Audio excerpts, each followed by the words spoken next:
40년 전에 동족으로부터 배척을 받았던 이 모세가 다시 지도자로 나타났다는 것은 가히 상상할 수 없는 일이었습니다. 결국 그가 한 일은 오늘 짤막하게 이야기를 하고 있습니다. 출애굽 사건이 어떻게 일어났는지, 광야 생활까지 어떻게 나타난지를 이야기합니다. 먼저는 애굽에서 탈출하는 과정이 상당히 어려웠다, 이렇게 짤막하게 이야기를 하고, 또 가장 충격적이고 힘들었던 것은 홍해 사건이라는 것을 말하고, 마지막에는 광야 40년간이 상당히 긴 시간이었다, 이걸 이야기합니다. 자, 오늘 여기 보면 애굽과 홍해와 광야를 지난 이야기를 하고 있는데, 이 애굽에서 있을 때에 10가지 재앙이 나오는데 그것이 출애굽기 7장부터 12장까지 나옵니다. 그리고 홍해 사건은 출애굽기 14장에 그 유명한 사건이 나오지요. 광야 생활 40년은 출애굽기 15장부터 40장 그리고 민수기를 들 수가 있습니다. 이만큼 엄청난 일이 일어났는데 뭐라고 하냐면 기사와 표적이 일어났다, 이렇게 이야기합니다. 그 모든 사건 하나가 기사와 표적이다. 이 사건들을 우리가 충분히 출애굽기를 통해서 많이 이해하고 있습니다. 자, 그 중에 홍해 사건 하나만 봐도 독특합니다. 우리는 홍해가 갈라진 이야기만 상당히 놀랍고 아주 충격적이다, 이렇게 이야기합니다. 그런데 성경을 자세히 읽어보면 홍해가 마른 땅처럼 되어서 그 길을 건너갔다, 이렇게 이야기합니다. 일반 자연 현상 중에 하나가 뭐냐면 그 간조와 만조 사이에서 일어나는 사건이 땅이 갈라지는 해서 바다가 드러나는 것을 해할 현상이다, 이렇게 표현합니다. 실제로 어떤 간조와 만조의 차이가 심한 곳에서는 한 번씩 그런 게 일어나는데 우리나라에도 그런 것이 나타나고 있지요. 그런데 그 아무리 뛰어난 해할 현상도 갯벌이 드러나지 마른 땅이 되는 것은 불가능하고 있을 수도 없습니다. 그런데 그 엄청난 홍해에 32km나 되는 먼 거리를 해할 현상이 일어났는데 일반 자연현상을 보면, 그런데 마른 땅처럼 되었다. 누구도 상상할 수 없는 것이죠. 만일 마른 땅이 아니었다면 어떻게 됐을까요? 거기는 어린아이도 있고 노인도 있고 또 짐을 꾸려서 수레에 끌고 가는 사람도 있을 것이고 푹푹 빠져가지고 오히려 갯벌에서 죽은 사람이 훨씬 많을 겁니다. 그런데 하나님이 깨끗하게 말려가지고 건너가게 했다는 것은 너무나 충격적인 사실인 것이죠. 이렇게 감사하고 감격한 이들이 정말 이것만 끝난 것이 아니라 하나님이 계속 40년 동안 기사와 표적, 이적을 행하셨다, 이 얘기를 하고 있습니다.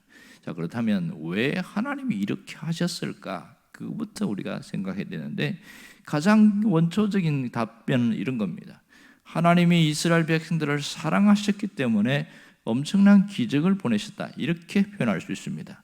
하나는 이 엄청난 사건 앞에서 하나님의 사랑을 경험하고 체험하는 것, 이것이 대단히 중요하고, 지난번에 말씀드린 것처럼 홍해를 굳이 이쪽으로 몰고 오게 하신 이유는 이 애굽의 문제, 애국 군대의 문제를 하나님이 완전히 해결하기 위해서 상당히 의도적이었다는 것을 우리가 잘 알 수 있습니다. 기사와 표적은 여기서 끝난 것이 아니라 광야 생활에서 계속 나타났습니다. 가장 큰 것은 먹을 것입니다. 의식주 문제, 만나와 메추라기를 계속 부어주셨다는 것이 일상 속에서 일어나는 놀라운 기적이었습니다. 우리는 광야에서 어떻게 만나와 메추라기가 이렇게 내릴까? 그런 생각을 합니다만, 만일 이 당시의 사건으로 돌아가서 광야 생활에서 만나와 메추라기가 계속 내리면 무슨 생각을 할까요? 당연하게 생각합니다. 원래 만나와 메추라기는 내리는 거야, 원래 있는 거야, 이렇게 생각할 가능성이 굉장히 많습니다. 그만큼 사람들은 어떤 기적도 반복되어지면 당연하게 생각하는 그런 성향이 있습니다. 더 놀라운 건 뭔지 아세요? 의복이 헤어지지 않았다, 입은 옷과 신발이 헤어지지 않았다, 이런 얘기를 하고 있습니다. 사실 이 광야 생활에서 가장 큰 힘든 문제는 옷입니다. 옷은 몸을 보호해 주기도 하고 태양으로부터 자신을 지켜주고 또 추위로부터 지켜주는 역할을 하는데 그 의복이 40년 동안 헤어지지 않았다는 겁니다.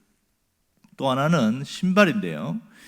어떤 분이 그 모래길을 사막을 횡단하면서 가장 힘들었던 게 뭐세요? 물어봤더니 신발에 모래알이 들어오는 거예요. 그게 모래알이 들어오는데 그걸 밟고 하는데 얼마나 그게 썩히고 아픈지 너무너무 힘들었다는 거예요. 그 모래를 안 들어오게 하는 것이 참 귀한 일이다. 근데 신발이 헤어지지 않았다는 것은 그들이 그 광야를 가는 동안에 그러한 고통을 겪지 않고 있었다는 겁니다. 어떻게 한 켤의 신발을 얻고 40년을 버틸 수 있겠냐는 거예요. 놀라운 일이지요, 여기에. 이렇게 일어나는 일상성의 기적이 있었고요. 또 세 번째는 부족함이 없게 주셨습니다. 부족함이 없다는 것. 이것이 물도 하나님이 반석에서 깨어서 주시고 필요한 것을 채우시는데 단순한 의식주 문제만 해결이 아니라 그 광야는 상당한 이 사막에서 있는 뱀, 전갈, 독충들 이런 것들이 위협이 있습니다. 그리고 성경에 잘 나타나는 것처럼 아말렉 군대와 같은 이런 사나운 그런 적들이 있습니다. 그런 것들을 다 물리쳐서 이길 수 있도록 하나님이 하신 거예요. 이 엄청난 기적의 사건을 그들은 어떻게 받아들였을까? 지금 이스라엘 백성들이 광야 생활에서 하는 모습 보면 감격하고 감사하면서 찬양하고 같은 사건은 딱 어디 나오냐면 출애굽기 15장에 나옵니다. 홍해 사건입니다. 홍해 사건 앞에서는 그들이 상상할 수 없는 일 때문에 거기에 모세의 노래가 나오고 미리암의 찬양도 나오고 이렇게 엄청난 일들이 일어납니다. 그 이후에 일어나는 일들을 보면 그들이 그렇게 머리바에서 물 반석에서 물이 난다든지 마라에 쓴물이 단물이 된다든지 그런 엄청난 러비딤에서도 물이 쏟아지고 해도 그 감사와 찬양이 있었다. 그 노래가 없어요. 나중에는 기적이 연속되어지면 당연하게 생각하는 그런 성향이 생기는 겁니다. 이것이 비단 이 당시에 있는 사람들만 그럴까요?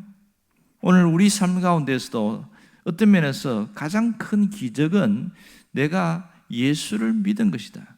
하나님이 나를 사랑하셔서 내가 하나님의 자녀가 될 수 있도록 인도하신 것, 이게 가장 큰 기적이거든요. 있을 수 없는 일인데 아직도 불신자로 사는 사람들 많고, 그런데 그것을 기적이라고 생각하는 사람이 몇 사람이나 있을까요? 그냥 내가 교회 나온 거고 내가 예수 믿은 거고 그냥 그렇게 어떻게 해도 된 거지, 이것을 자체를 기적이라고 생각하는 사람들은 정말 많지 않습니다. 누가 이것을 귀하게 여길까요? 하나님의 사랑을 깊이 깨달은 사람만 귀하게 여깁니다. 단순히 내가 예수 믿고 천국 가는 것은 내가 한 일은 아무것도 없지만 그 과정 속에서 하나님이 하시는 엄청난 사건이 있다는 걸 우리가 알고 있습니다. 예수님의 그 큰 희생이 있다는 걸 알고 있어요. 하나님의 사랑을 깊이 느낀 사람만이 이것을 깨닫고 살아가게 되어지고, 이것을 기적이라고 생각하는 사람들은 귀하게 여기고 소중하게 여깁니다.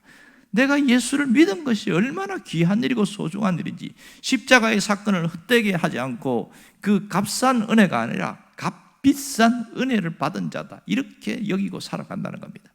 그러면 여러분들은 정말 어떻게 느끼고 어떻게 살아가고 있는지 우리들이 생각해 봐야 됩니다. 이 농답도요, 자주 받다 보면 당연하게 생각해요. 당연하게 생각하는데 가장 위험성은 뭔지 아세요? 감사가 없어요. 당연하게 생각하는 데서는 그 속에서는 조금만 하나님이 더디 응답하거나 내가 원하는 대로 응답이 되지 않을 때는 불평이 막 튀어나오기 시작합니다. 그게 이스라엘 백성들과 무슨 차이가 있겠어요? 똑같은 모습 아니겠어요? 여러분, 일상의 감사, 이것은 하나님이 나에게 기적을 준 것에서 출발해야 됩니다. 늘 우리가 생각해야 될 것은 오늘 나를 살려주시고 나를 새롭게 하신 그 은혜에 끊임없이 그 기적에 감사해야 됩니다. 어떤 분이 그러더만요, 평상에서 오늘 하루 눈을 뜬 것이 기적이다, 그렇게 이야기합니다. 실제로 아침에 햇살이 쫙 창문에 들이오는 것을 보면서 눈을 떴는데 오늘도 내가 안 죽고 살아있는구나, 아침에 눈 뜬 것이 기적이다, 이렇게 이야기합니다. 여러분은 아침에 눈 뜬 것을 기적이라고 생각하는 사람 몇 사람이 있겠어요? 건강한 사람은 거의 생각하지 않습니다. 왜냐하면 어제도 눈을 떴고 그저께 눈을 떴고, 그러니까 오늘 눈 뜬 건 당연한 거라고 생각하는 거예요. 사람이 당연하게 생각하는 데서는 어떠한 변화도 생각할 수가 없습니다. 하나님의 은혜를 깊이 깨닫는 사람은 당연하게 생각하는 것이 아니라 소중하게 생각하는 데서 시작되어집니다. 우리가 예수 그리스도 안에서 영원한 생명을 얻은 것, 이것이 기적으로 느끼는 사람은 영원한 생명을 소중하게 느끼는 거예요. 세상에 있는 사람들은 하나님의 자녀가 된다든지 그런 거 별로 관심 없고요. 그 영원하지 않아요. 그들은 무엇이 더 소중한 줄 아세요? 이 땅에서의 삶입니다.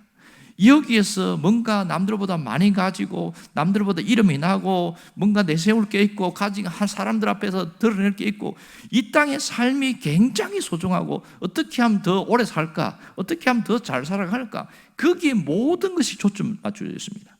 그러다 보니까 삶 자체가 자기 중심적 삶으로 모든 것이 연결되어 있습니다. 내가 잘 살아야 다른 사람도 돕는 거고 내가 잘 살아야 다른 사람들에게도 도움을 줄 수 있고 뭐 이런 생각을 하고 있는 거예요. 그러나 영원한 삶에 대하여 가치를 느낀 사람은 이 땅의 삶을 거기에 목숨 걸지 않는다는 거예요.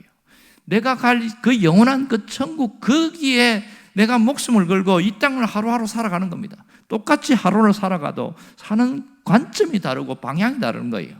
그러니까 이 땅에 목숨 거는 사람은 자기 중심적으로 살아가지만 영원한 것에 목숨을 거는 사람은 주님이 나를 어떻게 원하실까? 내가 무슨 삶을 사는 걸 원하실까? 이런 것에 더 관심을 가지고 그렇게 살아가는 거예요. 그래서 삶 자체가 완전히 달라지는 것이죠. 여러분, 똑같이 어려움을 당하고 고생을 해도 그 고생을 어떤 관점으로 바라보느냐에 따라서 사람의 태도가 확 달라지는 거 아시잖아요. 그 고생 너머에 하나님이 펼칠 아름다운 영적인 세계나 또 우리의 삶에 펼쳐진 세계가 있는 것을 아는 사람은요, 든든히 이겨나갑니다. 견뎌나가요. 그러나 그게 안 보이는 사람은요, 현실밖에 안 보입니다. 그래서 현실에 좌절하고 감정에 주저앉고 그렇게 하는 사람들이 얼마나 많은지 모릅니다. 정말 내가 영원한 세계를 소중히 여기고 있는가? 그러면 자기중심적 삶에서 이타적인 삶으로 바꾸는 게 대단히 중요합니다. 주님이 나를 이렇게 살려주신 이유를 끊임없이 물어보면서 내가 왜 살아야 되는가? 남들은 많이 갑자기 죽기도 하고 그런데 살아있는 이유를 찾아나가는 게 대단히 중요한 거예요. 여러분, 우리가 백신을 맞으면서 깜짝깜짝 놀랄 때가 굉장히 많잖아요. 그 고시생이 갑자기 죽기도 하고 50대가 갑자기 죽기도 하고 이럴 때마다 충격을 상당히 받습니다. 그 사람들이 죽을 것은 언제 생각한 적이 있겠어요? 그러므로 영원한 삶을 생각하는 사람들은요, 오늘 하루의 삶을 왜 살게 해주시는지 이유를 발견하고 그 삶의 가치를 찾아나가려고 하는 것이 대단히 중요한 것이죠. 하나님이 나를 살려주신 이유가 있다는 것을 아는 사람은 허투루 살지 않는다는 겁니다. 여러분들이 그런 가치가 있는 삶을 살기를 원해요. 오늘 하루 눈을 뜬 것이 기적이고 내가 하나님의 자녀로 살아가는 것이 놀라운 축복이고 기적 속에 있다는 걸 알고 우리는 죽을 때까지 그 기적은 연속될 겁니다. 그것을 알면은 그 은혜에 감격하고 감동하고 감사하면서 살아가고 그 삶 자체가 완전히 달라질 거라는 겁니다. 하루하루 삶이 정말 귀하고 가치 있고 주님이 원하는 삶으로 그렇게 살아가게 될 줄 믿습니다. 여러분의 그런 삶으로 새롭게 회복되기를 주의 이름으로 축원합니다. 기도하겠습니다.